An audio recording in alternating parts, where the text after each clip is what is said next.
जय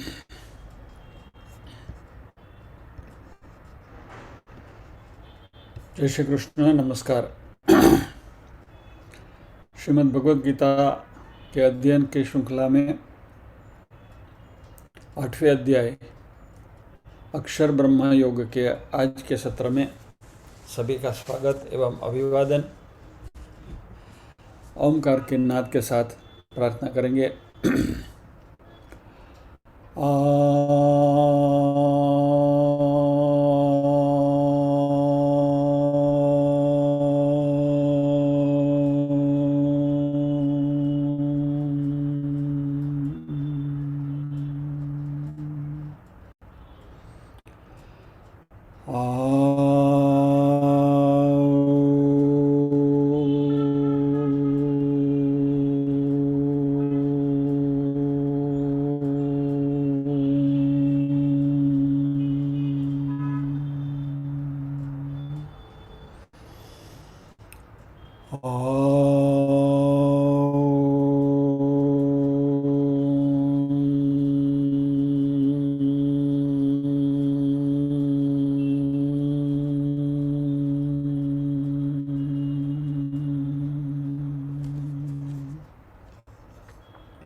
वक्रतुंड महाकाय सूर्यकोटिसमप्रभ निर्विघ्नं कुरु मे देव सर्वकार्येषु सर्वदा।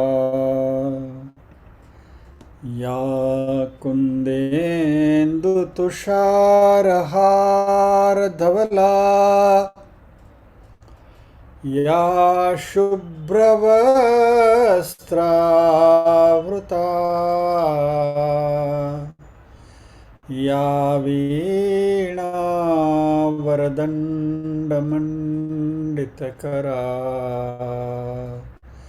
या श्वेतपद्मासना या ब्रह्माच्युतशङ्करप्रभृतिभिर्देवैः सदा वन्दिता सा मां पातु सरस्वती भगवती निःशेषजाड्यापः।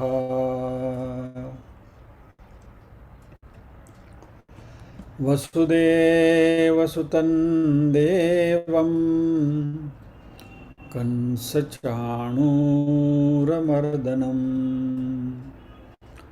देवकी परमानन्दं कृष्णं वन्दे जगद्गुरुम्। ॐ सहना भवतु सहनौ भुनक्तु सह वीर्यं करवावहै तेजस्विनावधीतमस्तु मा विद्विषावहै। ॐ शान्ति शान्ति शान्तिः। यत्र योगेश्वर कृष्णो यत्र पार्थो धनुर्धरः तत्र श्रीर्विजयो भूतिर्ध्रुवा नीतिर्मतिर्मम।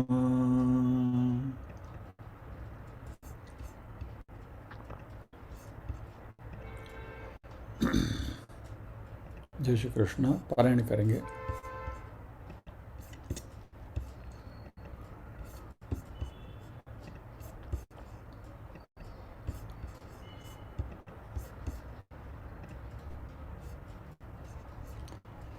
ओम श्री परमात्मने नमः। अथ अष्टमोऽध्यायः। अर्जुन उवाच किं तद्ब्रह्म किमध्यात्मं किं कर्म पुरुषोत्तम अधिभूतं च किं प्रोक्त मदिदैवं किमुच्यते अधियज्ञः कथं कोत्र देहेऽस्मिन् मधुसूदन प्रयाणकाले च कथं ज्ञेयोऽसि नियतात्मभिः। श्रीभगवानुवाच अक्षरं ब्रह्म परमं स्वभावोऽध्यात्ममुच्यते भूतभावोद्भवकरो विसर्गकर्मसंज्ञितः अधिभूतं क्षरो भाव पुरुषश्चादिदैवतम् अधियज्ञोऽहमेवात्र देहे देहभृतां वर अन्तकाले च मामेव स्मरन् मुक्त्वा कलेवरं यः प्रयाति समद्भावं याति नास्त्यत्र संशयः यं यं वापि स्मरन् भावं त्यजत्यन्ते कलेवरं तं तमेवैति कौन्तेय सदा तद्भावभावितः। तस्मात् सर्वेषु कालेषु मामनुस्मरयुध्य च मय्यर्पितमनो बुद्धिर्मामे वैश्यस्य संशयः अभ्यासयोगयुक्तेन चेतसा नान्यगामिना परमं पुरुषं दिव्यं याति पार्थानुचिन्तयन् कविं पुराणमनुशासितार मनोरणीयं समनुस्मरेद्यः सर्वस्य दातारमचिन्त्य रूपमादित्यवर्णं तमस परस्तात् प्रयाणकाले मनसाचलेन भक्त्या युक्तो योगबलेन चैव भ्रुवोर्मध्ये प्राणमावेश्य सम्यक् सतं परं पुरुषमुपैति दिव्यं यदक्षरं वेदविदो वदन्ति विशन्ति यद्यत्तयो वीतरागाः यदिच्छन्तो ब्रह्मचर्यं चरन्ति तत्ते पदं संग्रहेण प्रवक्ष्ये सर्वद्वाराणि संयम्य मनोहृदि निरुध्य च मूर्ध्याधायात्मनः प्राणमास्थितो योगधारणाम् ओमित्येकाक्षरं ब्रह्म व्याहरन् मामनुस्मरन् यः प्रयाति त्यजन् देहं स याति परमां गतिम्। यहाँ तक की हमारी यात्रा हुई है। ओम इत्येकाक्षरं ब्रह्म व्याहरन् मामनुस्मरन् यः प्रयाति त्यजन् देहं स याति परमां गतिम्। ओमकार के बारे में बहुत सारी चर्चा करी है और ये इतना गहन विषय है कि इसके लिए जितना भी समय हम दें कम है। तो आज अगले श्लोक के प्रति प्रयाण करेंगे। 14वां श्लोक।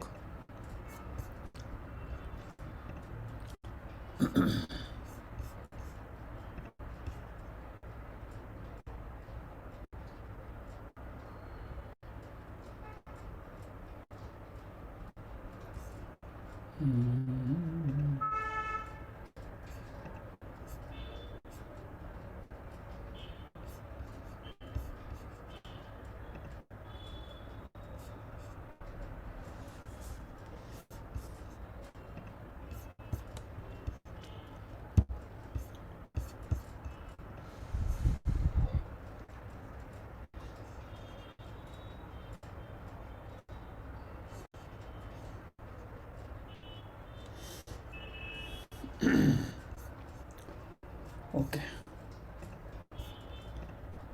I will share the page of the Sadhak Sanjeevani. 14वां श्लोक, एक एक चरण मैं बोलूँगा, आप दोहराएंगे और फिर पूरा श्लोक साथ में बोलेंगे। अनन्यचेताः सततम्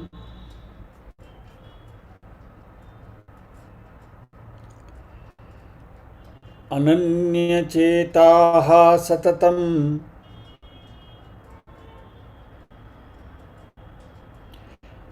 यो मां स्मरति नित्यशः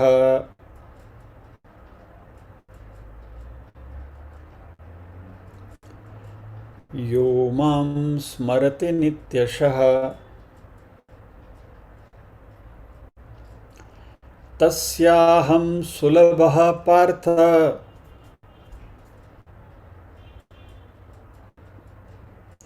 तस्याहं सुलभः पार्थ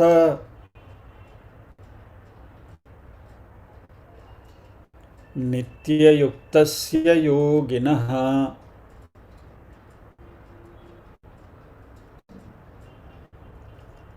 नित्ययुक्तस्य योगिनः। पूरा श्लोक एक बार मैं बोलूँगा, फिर 2 बार साथ में दोहराएंगे। अनन्यचेता सततं यो मां स्मरति नित्यशः तस्याहं सुलभः पार्थ नित्ययुक्तस्य योगिनः। अभी सब साथ में दोहराएंगे। अनन्यचेताः सततं यो मां स्मरति नित्यशः तस्याहं सुलभः पार्थ नित्ययुक्तस्य योगिनः। वंस मोर, दोबारा।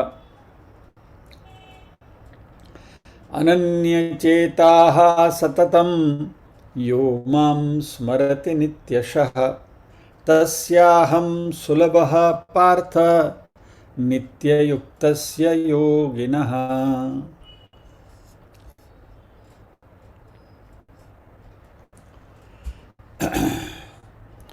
अनन्यचेताः, अनन्यचेताः, चेतः यानी कि चित्त, अनन्य यानी अनन्य, अनन्य दूसरा नहीं है वैसा। अनन्य चेता यानी कि अनन्य चित्त वाला, सततम यो मां स्मरति नित्यशः, सततम यानी कंटिन्यूअसली, नित्यशः यानी डेली। तो 2 शब्द का प्रयोग किया भगवान ने, सततम और नित्यशः। यो यानी यह, माम स्मरति जो मेरा स्मरण करता है, तस्य अहम सुलभः पार्थ उसके लिए, हे पार्थ, हे अर्जुन, मैं बिल्कुल सुलभ यानी कि मैं बिल्कुल सहज हूँ। और वो व्यक्ति कैसा है? नित्य युक्तस्य योगिनः, जो नित्य निरंतर मेरे साथ ही जिनका लगाव है, वैसे योगी के लिए मैं हमेशा सुलभ हूँ। तो अनन्य चित्त से यानी कि चित्त को और कहीं भी भटकने नहीं देते हुए, मात्र परमात्मा में ही जिसने संजो के रखा है और जो मुझे रोज सतत मेरा जो स्मरण करता है, वैसे नित्य युक्त योगी के लिए हमेशा मेरे साथ जो जुड़ा हुआ है, वैसे योगी के लिए, हे पार्थ, हे अर्जुन, मैं सुलभ हूँ, मैं बिल्कुल सरल हूँ प्राप्त करने में।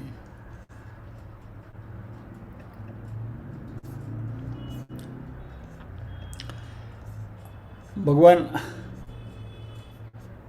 सडनली अबाउट टर्न करते हैं। आप इसके आगे के श्लोक देखेंगे तो भगवान ने लिटरली हमको डरा दिया था कि ये सब होगा, तुम्हारी मुक्ति होगी ही कैसे? प्रयाण काले मनसा चलेना भक्त्या युक्त योग बलेन चैव भ्रुवोर मध्ये प्राणम आवेश सम्यक सतम परम पुरुषम उपैति दिव्यम। बराबर, सुषुम्ना नाड़ी से प्राण को लेते हुए यहाँ ब्रह्मरंध्र में लाना है, आज्ञा चक्र में, वहाँ से सहस्रार में लेकर जाना है, और वो भी प्रयाण काल में, जब ये अपना कोई ठिकाना नहीं है।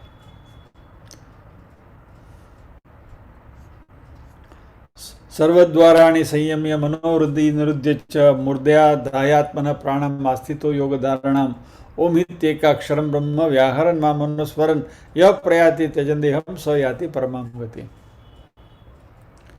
13वें श्लोक में भगवान ने कुछ कंसेशन दिया कि चलो भाई, तुम्हें और कुछ याद नहीं रहता है तो छोड़ो, एटलीस्ट ओमकार का स्मरण करो। क्या? लेकिन ये सब श्लोक में जो विधियां बताई गई थी, इनकी चर्चा जब हम कर रहे थे, तभी हमें ऐसा ही लग रहा था कि बहुत डिफिकल्ट है, बहुत कठिन है, और ये सब देखने के बाद तो हमें ऐसा ही लगता है कि भगवान असाध्य है, भगवान कभी हमें मिलेंगे ही नहीं। इतना सारा करना पड़ता है, इतने पापड़ बेल के वहाँ तक कौन पहुँचेगा? तो इट्स नेक्स्ट टू इम्पॉसिबल।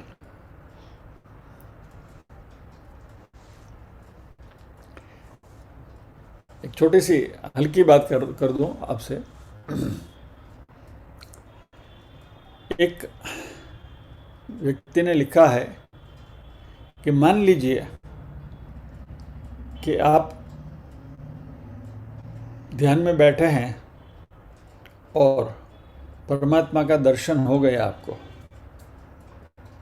भगवान आपके सामने सन्मुख प्रकट हो गए, तो पहले आपको ये सोचना है, ये थोड़ा ट्यूबलाइट वाला मामला है, पहले आपको ये सोचना है कि भगवान आपके पास आए हैं कि आप भगवान के पास पहुंचे हैं।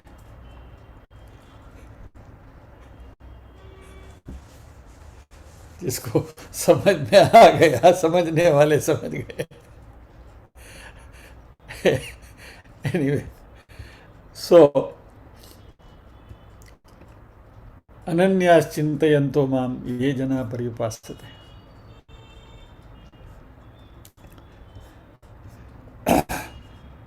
वे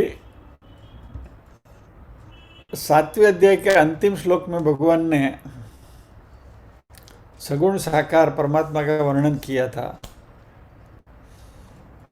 और 8वें अध्याय की शुरुआत भी उसी को इलेबरेट करने में हुई थी, अर्जुन के प्रश्न से लेकर। Anyway, we have discussed all that. इस श्लोक की शुरुआत भगवान अनन्य चेता शब्द से करते हैं। अनन्य चेता यानी कि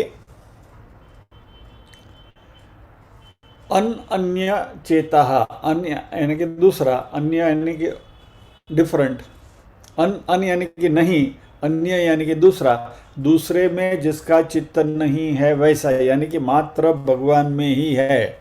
भगवान को छोड़कर कहीं भी, किसी भी भोग में, किसी ऐश्वर्य में कहीं भी हमारा मन नहीं जाता। हमारे अंतःकरण में भगवान के सिवा अन्य किसी का स्थान नहीं है, महत्व नहीं है। वैसा व्यक्ति जो है वो अनन्य चित्त वाला है। ये डिस्कशन हमने अलग तरीके से कल भी किया था और परसों भी किया था। एक्चुअली ये हमारा भक्ति योग चल रहा है, कर्मयोग हो गया, अभी भक्ति योग चल रहा है। तो भक्ति योग में ये बात घूम फिर के बार बार इसी तरीके से आएगी कि हमारा ध्यान मात्र परमात्मा के सिवा कहीं और नहीं होना चाहिए, हमारा आधार मात्र परमात्मा ही होने चाहिए। ये बात घूम फिर के आती रहेगी। सो इसमें पुनरावृत्ति का दोष नहीं है। ये बात को अच्छी तरह से ठोस तरीके से समझने का एक उपाय है।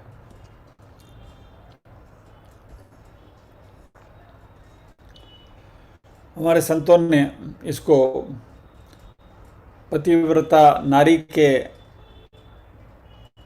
भाव के साथ उसका ये किया है कि जैसे पतिव्रता नारी है, वो अपने पति के अलावा और किसी पुरुष का चिंतन भी नहीं करती, वैसे जो भक्त है, अनन्य चित्त वाला भक्त जो है, वो मात्र परमात्मा के सिवा अपने चित्त में किसी और को धारण नहीं करता। यहाँ अनन्य चेतः शब्द जो पद का प्रयोग किया गया है, ये हमारे सगुण साकार के उपासक के लिए है। सगुण साकार की उपासना में हमारे लिए हमारे इष्ट देव हैं, जो भी हमारे इष्ट देव हैं, फिर कृष्ण हो, राम हो, गणेश जी हो, माता जी हो, जो ये बातें बार बार करते हैं, कोई भी स्वरूप हमारे पास हो, उनमें से जिस स्वरूप को हमने हमारा इष्ट देव, इष्ट स्वरूप मान लिया, जिसको हम इष्ट देव कहते हैं, उसकी हम उपासना करेंगे और दूसरे किसी स्वरूप के ऊपर हमारी दृष्टि जाएगी नहीं। एक भक्त वैसे ही, ये सब व्हाट्सएप में बहुत आता रहता है सब, तो मैं आपके साथ ऐसे ही शेयर करता हूँ जस्ट टू। भगवान कृष्ण की पूजा करता था, हमेशा कृष्ण को श्रृंगार वगैरह अच्छी तरह से करता था, भगवान के सामने धूप दीप अगरबत्ती वगैरह करता था, इत्र वगैरह लगाता था भगवान को, और बहुत सारी एक ही। लेकिन उसके जीवन में भी कुछ तकलीफ आने लगी, तो उसने सोचा कि ये कृष्ण बेकार है, कुछ काम नहीं करेंगे हमारे, उनको रखो बाजू में, अभी हम कल से राम जी की सेवा करेंगे। तो ये बंदे ने कृष्ण की जो मूर्ति थी उसको बाजू में कर दी और राम जी की मूर्ति लाकर उसकी सेवा करने लगा। अभी जैसे राम जी की मूर्ति लाया तो अभी वही धूप दीप अगरबत्ती और इत्र वगैरह लगाने की बात आई, तो जैसे राम जी को इत्र लगाने के लिए गया तो उसकी दृष्टि वो कृष्ण की मूर्ति पर पड़ी। तो उसने सोचा मैं राम जी को इत्र लगाता हूँ और अभी इसकी वास्तु वाला कान उड़ाने जैसे कृष्ण को जाएगी उसकी सुगंध। तो उसने खड़े होकर वो जो कृष्ण की मूर्ति थी उसके नाक के ऊपर रुई लगाकर पट्टी बांध दी, अभी तेरे को तो इत्र की सुगंध नहीं आएगी। लेकिन उसका भाव देखकर कृष्ण भी प्रसन्न हो गए। तो उसने पूछा भक्त ने कि इतने सालों तक मैंने तुम्हारी सेवा करी, तभी तक तुमने कोई जवाब नहीं दिया, और अभी मैंने तुम्हारे नाक के ऊपर पट्टी लगाई रुई लगा के और तुम प्रसन्न हो गए। तो बोला अभी तूने मुझे सही रूप में देखा, पहचाना, अनन्य चेता, क्या कि भाई तूने मुझे उस स्वरूप में देखा जिस स्वरूप में देखना चाहिए। अभी तक तो मूर्ति के रूप में तो मेरी पूजा करता था, अभी तूने भाव से मेरी भले ही इत्र को रोका, लेकिन you have thought of me in the proper way. तो ये जो बात है, तो सेवा हमें करनी है हमारे इष्ट स्वरूप की, जो भी हमारा इष्ट स्वरूप है, लेकिन there is a catch here, और यही हम सब लोग गलती कर बैठते हैं। हमें कहा जाता है कि अपने इष्ट स्वरूप की पूजा करो, और पर्टिकुलरली ये फ्रेज अपना पुष्टि मार्ग में खास प्रचलित है,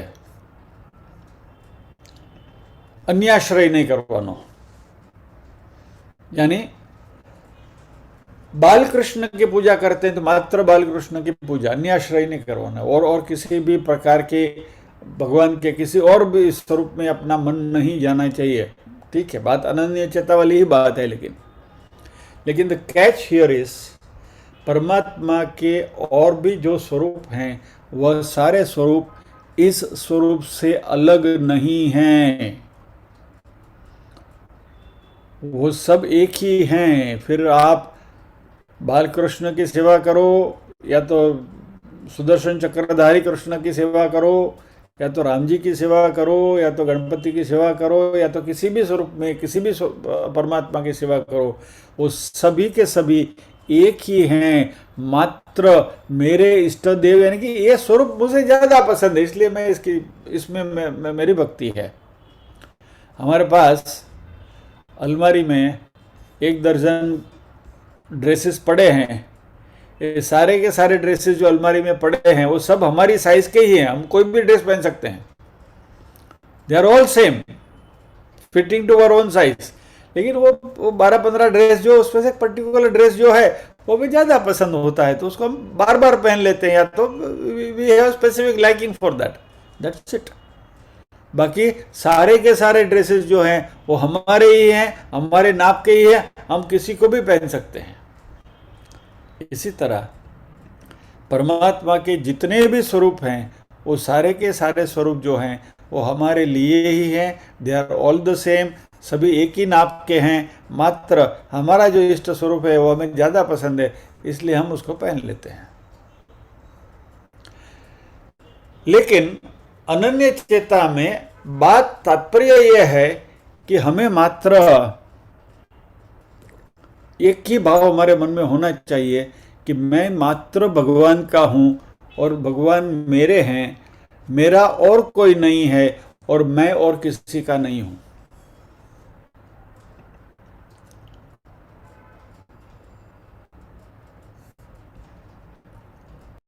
तो ये जो अनन्य चेता की जो बात है, इसमें हमारे इष्ट स्वरूप की सेवा करनी है, लेकिन परमात्मा के जो भी स्वरूप हैं वो सारे स्वरूप एक सरीके हैं। भाव मात्र हमारा ये होना चाहिए कि मैं भगवान का हूँ और भगवान मेरे हैं, दैट्स इट। अनन्य चेता के बाद का जो फ्रेज है वो है सततम यो माम स्मरति नित्यशः। सततम यानी सातत्य के साथ, कंटिन्यूअसली, 24/7 मात्र परमात्मा का ही स्मरण। और भगवान ने क्या कहा? सततम यो माम स्मरति नित्यशः, और वो भी वापस डेली, रोज। सततम एक दिन हो सकता है, एक दिन आपने ठान ली कि चलो आज तो मात्र परमात्मा का ही स्मरण, और किसी का नहीं, परमात्मा के सिवा किसी का स्मरण करेंगे ही नहीं। ठीक, एक दिन आपका गुजर गया। दूसरे दिन वापस कुत्ते की दुम। तो ये जो सततम है वो डेली होना चाहिए, इसलिए भगवान ने नित्यशः शब्द का भी प्रयोग किया है। 24/7 करना है और रोज बरोज करना है, सततम नित्यशः। इस तरीके से भगवान का जो स्मरण करता है, तस्याहम सुलभः पार्थ नित्य युक्तस्य योगिनः। ऐसे नित्य योगी जो है उसके लिए मैं सुलभ हूं। ये तो आसमान से टपका, खजूर पे लटका। वहां बोले ओम इत्येक अक्षरम ब्रह्म व्याहरण नाम ब्ला ब्ला ब्ला ब्ला। यहाँ आज्ञा चक्र में प्राण को लेकर आओ, सुषुम्ना नाड़ी में करके ये सब उरांग उटांग सब कसरत करो तो तुमको मुक्ति मिलेगी। और अभी यहाँ भगवान बोलते स्वतः 24/7 परमात्मा का ही स्मरण करते करते करते, रोज करते करते,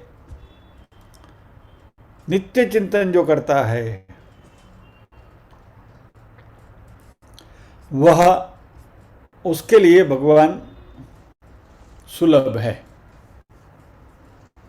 आप बोलोगे ये कैसे होगा यार, ये तो गड़बड़ वाली बात होगी। वापस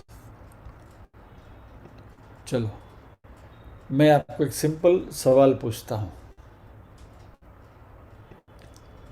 हमारे यहाँ जितने भी साथी बैठे हैं उनमें से जितने पुरुष हैं और जितने महिला हैं, बराबर, जो भी पुरुष है उसको कभी भी ये सोचने की जरूरत है क्या कि मैं पुरुष हूं, आई एम ए मैन? जो भी महिला है उसको ये सोचने की जरूरत पड़ती है क्या कि आई एम ए फीमेल? नहीं, बराबर।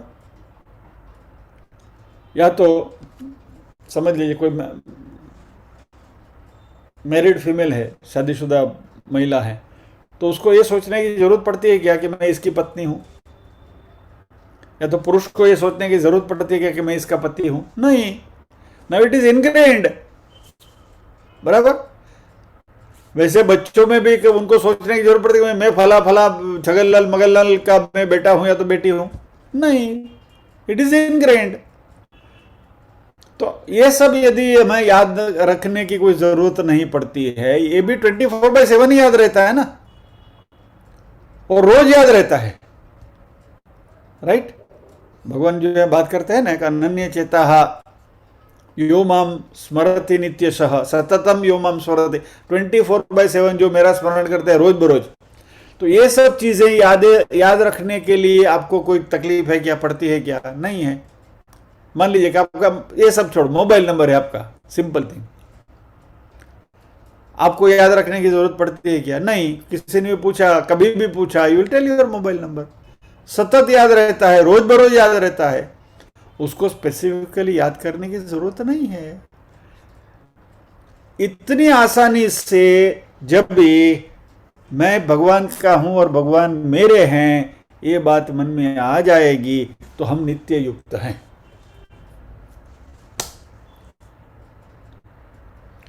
ऐसे नित्य युक्त को भगवान सुगमता से मिल जाते हैं। तो ये तो this is a known process. इसके लिए तो हमें कुछ नया सीखने की जरूरत नहीं है, हमको तो ये सब आता है। We know it, we remember many things in this particular manner. सततम भी 24/7 भी याद रहता है और हमेशा याद रहता है। यानी भगवान के सिवा हमारा शरीर और इस शरीर के साथ जो भी संबंध है वह अपने नहीं है, मात्र भगवान ही अपने हैं। यह दृढ़ मान्यता जब भी हमारे में आ जाएगी तभी भगवान सुलभ हो जाते हैं। क्योंकि जैसे ही शरीर को अपना मानने की कोशिश करी तो शरीर के साथ बहुत सारी चीजें जुड़ी हुई है। Let us try to simplify the thing. एक बाजू भगवान को रखो और एक बाजू पूरे संसार को रखो। पूरे संसार के साथ शरीर जुड़ा हुआ है और हमें अपने आप को भगवान के साथ जोड़ना है, बराबर है। तो भगवान के साथ जोड़ने में हमें करना क्या है? एक ही से संबंध बनाना है। लेकिन शरीर के साथ यदि संबंध बनाया तो शरीर का जिसके साथ संबंध है वो सारे संबंध के साथ आपको ध्यान रखना पड़ेगा। यानी कि आपका चित्त उतनी सारी चीजों में डिस्ट्रीब्यूट हो जाएगा, विच इज इजियर। भगवान को सातत्य से अपने पास रखना, दैट इज इजियर। एक को पकड़ के रखो ना। यानी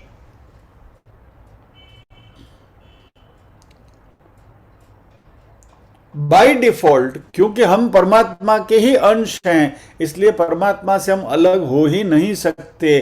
संसार के साथ की जो एकता हमारी है वो हमने मानी हुई है, अपने पर हमने ठोप के रखी है।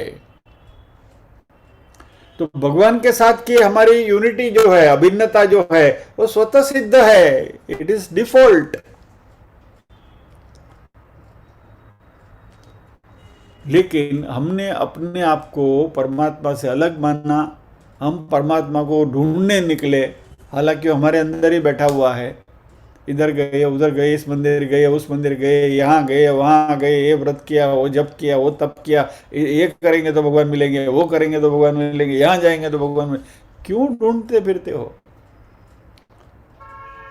मुंह को कहाँ ढूंढे रे बंदे, बराबर। मनुष्य इसकी वजह से ही जन्म मरण के चक्कर में भटकता रहता है। लेकिन यदि हम परमात्मा को इस तरीके से याद करेंगे, क्योंकि इस अध्याय के 8वें से 13वें श्लोक तक भगवान ने सगुण निराकार और निर्गुण निराकार का स्मरण बताया, जैसे मैंने आपको आगे बताया। इसमें सारी विधियां बताई गई। प्राणायाम की मुख्यता थी, जिसको सिद्ध करना हमारे लिए मुश्किल चीज़ है।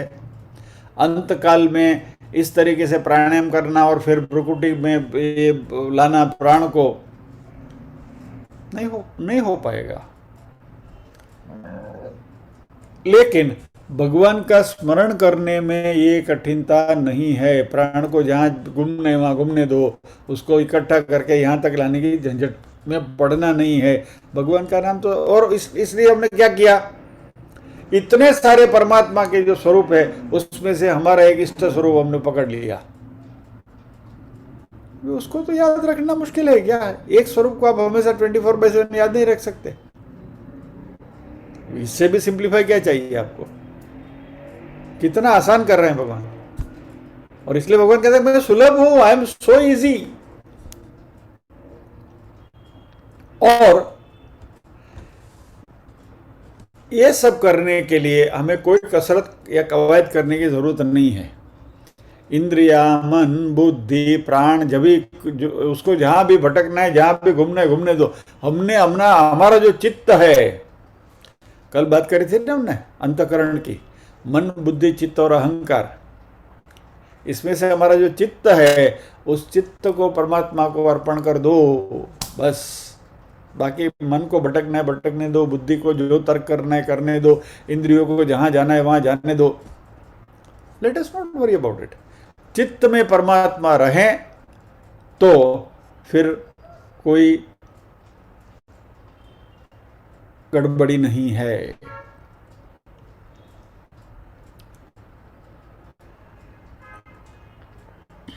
और इसमें एक दूसरी बात हम हमारे संसार के संदर्भ में समझें।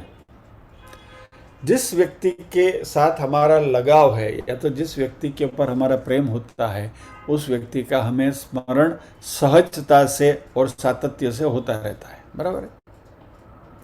मान लीजिए कि आपकी घर में बेटी है, बहुत प्यारी बेटी है, और इसका हमने ब्याह कर दिया और बेटी ब्याह के चली गई, तो हमारे मन में बेटी का स्मरण सतत चलता रहता है। राइट। कहने का तात्पर्य क्या है कि जो हमें सबसे ज़्यादा प्रिय है उसका स्मरण करने में हमें कोई तकलीफ होती नहीं है, ये स्मरण अपने आप हो जाता है। तो ये जो सबसे प्यारा जो है वो परमात्मा को बना दे, तो फिर क्या प्रॉब्लम है? स्मरण सतत होता ही रहेगा, अपने आप होते रहेगा, ऑटोमेटिकली होता रहेगा।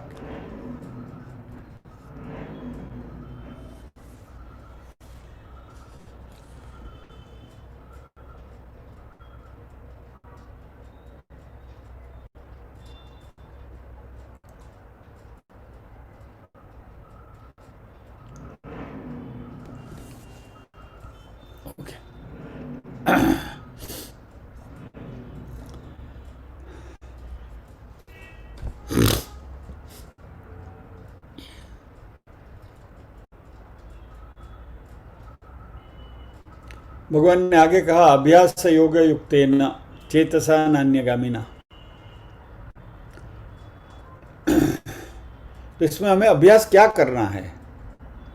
हमेशा इसी चीज को याद रखना है कि मैं परमात्मा के साथ जुड़ा हुआ हूं, और संसार में जो भी चीजें हैं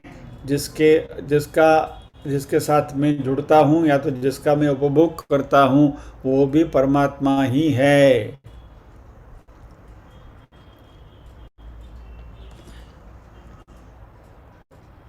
नाउ भगवान ने हमें ये शरीर दिया है, इस बात को जरा समझें।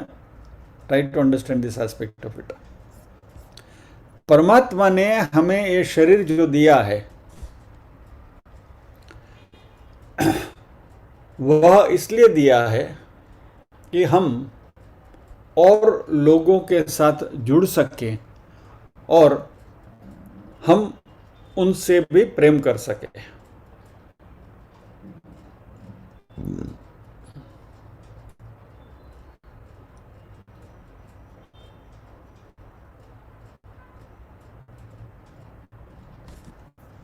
तो इसमें ये जो प्रेम करना है हमें दूसरों से, वह it is one sided Prem, one sided love, rather unidirectional love.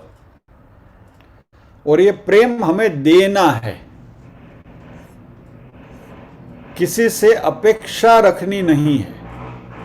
यानी we are in the training school in which we will not depend on anybody, we will not acquire any security from anybody else।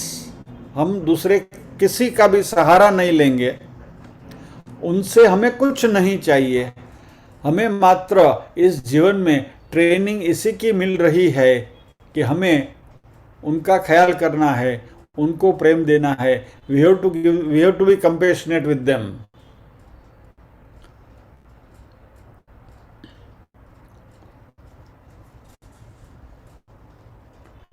और finally जब ये मृत्यु की क्षण आती है, that is a testing time, खास करके हमारे संसारियों के लिए। कि जब भी मृत्यु की क्षण आती है तो हमें हमारे जो प्रियजन हैं उनकी फिक्र होने लगती है कि इनका क्या होगा मेरे जाने के बाद। तो तभी when the time of separation comes, जब ये विदा लेने की घड़ी आती है, तभी हमें ये सोचना चाहिए कि इस संसार में जो भी हैं वह सब परमात्मा के ही हैं, इसलिए परमात्मा सभी का ख्याल करते हैं। 9वें अध्याय में आ गया आने वाला है योगक्षेम वहाम्यहम्, मैं सबके योगक्षेम का ध्यान रखता हूँ। लेकिन हमारी फिक्र क्या है कि यदि हम चले जाएंगे तो इनका क्या होगा, ये बेचारे रखड़ जाएंगे, they will be in trouble. लेकिन हमारे शास्त्रों ने कहा है कि यदि वो अच्छे हैं, सही हैं, सुखी हैं, तो वो आपकी वजह से नहीं है, आपके होने के बावजूद भी है। Understand this phrase. हमारे साथ जो भी हमारे संबंधी जन हैं वह अच्छे हैं, सुखी हैं। If they are happy, they are not happy because of us, they are happy in spite of our being there. हमारी वजह से नहीं, हमारे होते हुए भी वो सुखी है। यानी कि भगवान ने ये पूरी रचना करके रखी है उनके लिए, सब परमात्मा के हैं, सभी का भगवान ध्यान रखते हैं, तो हम कौन हैं। इसलिए मृत्यु के समय पर ये सब सोचने की जरूरत नहीं है, सब ठीक हो जाएगा और हमारे जाने के बाद तो और भी अच्छा हो जाएगा। So let us not worry about that कि मैं चला जाऊंगा तो चली जाऊंगी तो क्या होगा, मेरे घर का क्या होगा, बच्चों का क्या होगा, इसका क्या होगा, उसका क्या, सबका ठीक हो जाएगा। सो यदि हमारे मन में ऐसी कोई भी भावना है तो परमात्मा को सौंप दो। और भगवान ने कहा है योगक्षेम वहाम्यहम् आएगा आगे, तो फिर हमारा मन जो है वो उनकी सुखाकारी के प्रति नहीं जाएगा, हम मात्र परमात्मा का ही स्मरण करेंगे। और फिर होगा क्या मालूम है, किसी की भी याद हमें सताने लगेगी, किसी के बारे में भी फिक्र होने लगेगी। छोड़ो ना, भगवान उनका ध्यान रखने वाले बैठे हैं ना, तो चिंता में भी भगवान ही याद आएंगे हमको। क्या छगन सोचेगा मेरे बेटे मगन का क्या होगा, तो छगन तभी अंतकाल में सोचेगा मगन है ना, भगवान ध्यान रखने वाला है ना मगन का। तो मगन को याद करते करते भी मगन के साथ क्योंकि हमने परमात्मा को जोड़ दिया, तो अंतकाल में याद किसकी आएगी, परमात्मा की आएगी। मगन की याद आ भी गई तो भी वो याद आएगी परमात्मा की। यानी संसार की सभी वस्तु, व्यक्ति, परिस्थिति के साथ परमात्मा को जोड़ दो, तो किसी न किसी के साथ आप जब भी संबंध बनाओगे परमात्मा से ही संबंध बना रहे हो, फिर सतत हम 24/7 में प्रॉब्लम कहां है। बटाटा बड़ा खा रहा हूं, अहम वैश्वानरो भूत्वा प्राणी नाम देहमाश्रित प्राणापान समायुक्त पचामी अन्नम चतुर्विधम। चलो गए भगवान अंदर, भगवान है। संसार में सभी में परमात्मा को देखने की शुरुआत कर दें तो फिर ये सततम और नित्यशः की गड़बड़ी में, भाजगड़ में हमें पढ़ना नहीं, वो अपने आप हो जाएगा। इसलिए भगवान कहते हैं कि यो माम नित्यम स्मरति, person remembers me all the time. और ये सारा विश्व जो है वो परमात्मा ही है, अभिन्न निमित्तोपादान कारण। बार बार हमने इसकी चर्चा करी है। लेकिन हमारे जो इष्ट देव हैं वो हमारी कन्वीनियंस के लिए है कि ये स्वरूप मुझे प्रिय है, तो मुझे ये स्वरूप की जब भी मैं ये करता हूं तो मुझे ज्यादा आनंद आता है। यानी सब कुछ it belongs to the macro.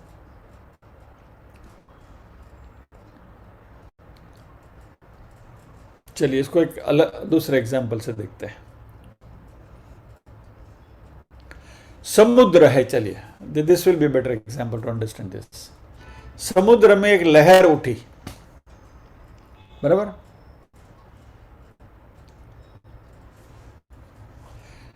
लहर उठती है समुद्र में से, समुद्र में से उठी, समुद्र में ही है, समुद्र की सतह के ऊपर ही है, और जब भी वो लहर बिखर जाएगी तो बिखरेगी कहां? समुद्र में ही उठेगी, समुद्र में, समुद्र के सपोर्ट के ऊपर ही वहां है, नाच रही है, कूद रही है, और वापस बिखर के भी समुद्र में ही जाएगी। क्या? तो ये लहर एक बार उठी, दूसरी बार उठी, तीसरी बार उठी, मान लीजिए कि ये लहर के पुनर्जन्म हो गए, एक जन्म, दूसरा जन्म, तीसरा जन्म, जन्म जन्मांतर होते गए, लेकिन जितने भी जन्म हुए, जितनी बार भी लहर उठी, उसका संबंध लहर का किसके साथ है? समुद्र के साथ ही है, नोवेयर एल्स, राइट? अभी मान लीजिए कि समुद्र में बाजू बाजू में दो लहरें उठी हैं, एक झूम करके यहां से उठी, एक दूसरी उठी, बराबर? अभी ये दोनों लहर के बीच में मानो कि कोई थोड़ा संबंध बन गया, एक दूसरे का स्पर्श हो गया, एक का पानी दूसरे में, दूसरे का पानी एक में घुल मिल गया, तो दैट रिलेशनशिप इज टेम्पररी, क्योंकि एक लहर ए को भी समुद्र में ही विलीन होना है, लहर बी को भी समुद्र में ही विलीन होना है, दोनों समुद्र से ही उठी हैं, दोनों में थोड़ी देर के लिए यूं यूं यूं इले इले हुआ, वापस समुद्र में ही जाकर मिल जाएंगी। सो ये जो रिलेशनशिप बना इले इले का, इट इज टेम्पररी, थोड़े समय के लिए। ये फंडामेंटल जो है, इसकी हमें यदि सातत्य से स्मरण रहे कि लहर समुद्र से ही उठती है, समुद्र के ऊपर ही है वो, it is supported by the ocean, and उसका विलीन भी समुद्र में ही होने वाली है। ये जो फंडामेंटल बात है, ये मुझे भक्त बनाती है, क्योंकि फिर क्या होता है? सतत स्मरण फिर किसका होता है? समुद्र का ही। हम सब परमात्मा रूपी विराट समुद्र में से उठी हुई लहरें हैं, राइट? समुद्र में से ही उठे हैं, समुद्र ही हमें सपोर्ट कर रहा है, और अल्टीमेटली विलीन भी समुद्र में ही होना है। ये बात मन में आएगी तो हम भक्त बन जाएंगे। और ये जो इंसिडेंटल रिलेशनशिप जो है, वह क्या है? Husband wave, wife wave, children wave, parent wave, ये वेव, वो वेव, समधी वेव, साला वेव, साली वेव, अलग अलग अलग अलग वेव्स आने लगे, लहरें आने लगी। क्या हो रहा है? You are playing different roles. ये इंसिडेंटल है, बराबर? हमें इसका विरोध नहीं करना है, हमें इसका डिनाई भी नहीं करना है बराबर। मैं किसी का पिता हूं, किसी का पुत्र हूं, किसी का पति हूं, किसी का चाचा हूं, किसी का मामा हूं, किसी का समधी हूं, किसी का ब्ला ब्ला ब्ला, सब कुछ हूं, सारे रिलेशन है, फाइन। लेकिन ultimately all this relations are supported by परमात्मा, दे आर इन परमात्मा, दे अराइज आउट ऑफ परमात्मा, और सबके सब विलीन परमात्मा में होने वाले हैं। तो मैं मेरे चाचा को याद करूं तो भी याद किसको करूंगा? परमात्मा को। बेटे को याद करूंगा तो भी किसको याद करूंगा? परमात्मा को। बीवी को याद करूंगा, किसको याद करूंगा? परमात्मा को। ये सारी लहरें हैं, अलग अलग रोल में हैं, वही समुद्र में से उठ रही हैं, नाच रही हैं। ये अनन्य चेता है, यानी ये हमारे जो इंसिडेंटल रोल्स जो है, पिता पुत्र वगैरह जो सारे संबंध जिसकी बात हमने बताई, वो इंसिडेंटल रोल्स को बाजू में रखे हैं, और हमारा जो फंडामेंटल रोल जो है कि सबके पीछे समुद्र का ही हाथ है, सपोर्ट है, और हमेशा उस समुद्र को ही यदि हम याद करते रहें तो फिर ये अनन्य चेता जो करना है सततम नित्यशः, the whole process becomes easy. और ऐसे उपासक के लिए हे पार्थ अहम सुलभ, I am the easiest person to remember.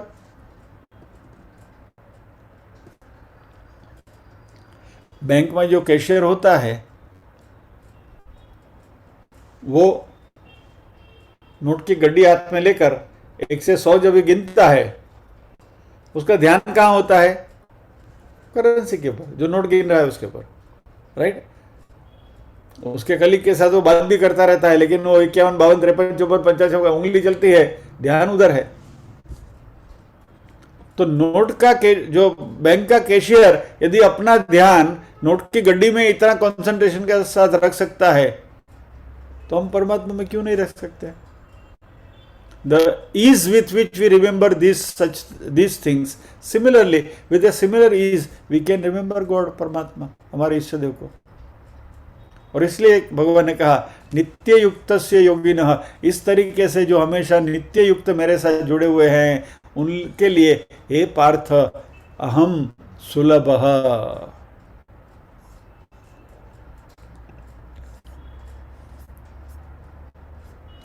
अनन्य चेताः सततं यो मां स्मरति नित्यशः तस्याहं सुलभः पार्थ नित्ययुक्तस्य योगिनः. यानी कि 11, 12, 13वें श्लोक में भगवान ने जो पूरा हमको डरा दिया था कि इतना मुश्किल है, इतना आसान नहीं है, ये होना, ये करना पड़ेगा, वो करना पड़ेगा, एक कसरत करनी पड़ेगी, ऐसा योगाभ्यास करना पड़ेगा, सुषुम्ना नाड़ी को जागरूक करना पड़ेगा, ब्ला ब्ला ब्ला. तस्याहम सुलभः पार्थ नित्ययुक्त से योगिनः. तो फिर यहीं लग जाओ ना भैया, वो सब आगे का भूल जाओ. आप बोलोगे भूलने का था तो फिर ये सब मगजमारी किया काहे को. लेकिन ये 14वां श्लोक इतना सुलभ है, उसकी सुलभता आपको पहचान आपके आप परसीव कर सके, इसलिए वो मगजमारी पहले करी. And then after doing all that, नहीं ये आसान है यार, वो ठीक है, वो करेंगे, टाइम मिलेगा तो वो भी करेंगे, नहीं करना ऐसा भी नहीं है. ओम का अपना महत्व है, यानी कि फॉरगेट इट, यानी कि 13वें श्लोक को भूलना नहीं है, ओमकार को भूलना मत प्लीज. मैं आपको बड़ी नम्रता के साथ बताता हूं. हाँ, टेक्निकलिटीज जो है उसमें यदि हमें कुछ जम नहीं रहा है तो कोई वादा नहीं, इस तरीके से परमात्मा को याद करो.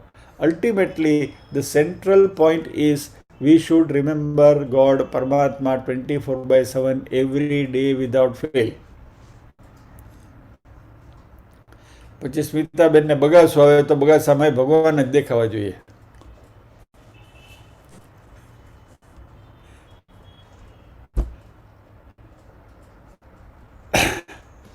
वेल सो ये श्लोक इतना सुंदर और सरल है कि इसमें कुछ ज़्यादा बोलने की गुंजाइश भी नहीं है. क्या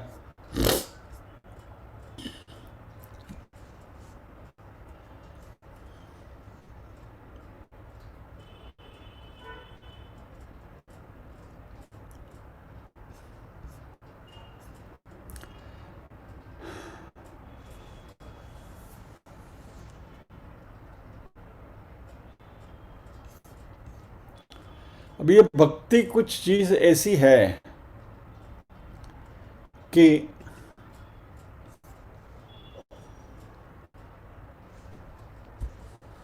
सबका अपना अपना एंगल उसके साथ जुड़ता है. किस भाव से आप बचते हैं, किस भाव से आप परमात्मा को याद करते हैं, वह किसी की मोनोपोली नहीं है. इसके ऊपर किसी का आधिपत्य या तो अधिकार नहीं है कि इस तरीके से भक्ति करेंगे तो ही भगवान प्राप्त होंगे. नहीं, सभी को अपने अपने हिसाब से भगवान प्राप्त होते हैं. The central theme is, the condition is सातत्य से, नियमितता से उनका स्मरण होते रहना है. किस तरीके से स्मरण करना, it's a different matter.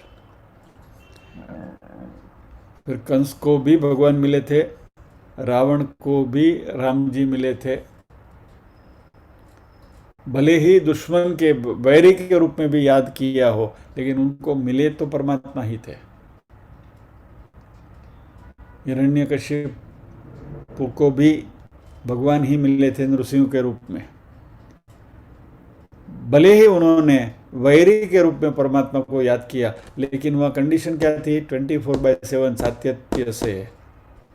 Hiranyakashipu में क्या था? विष्णु मेरा दुश्मन है, विष्णु मेरा दुश्मन है। 24/7 सतत नित्य वही जाप था उसका, तो मिल गए विष्णु उसको। तो ये बात है। Well that's it. इसमें और कुछ ज़्यादा बताने की ज़रूरत नहीं है। और ये जो समुद्र की लहरों की जो बात हमने करी, उस एग्जाम्पल से बात काफ़ी सुलभ हो गई है समझने में। Hopefully will understand and appreciate this. So with this we pause here. प्रार्थना करेंगे। ओम असतो मा सद्गमय तमसो मा ज्योतिर्गमय मृत्योर्मा अमृतंगमय।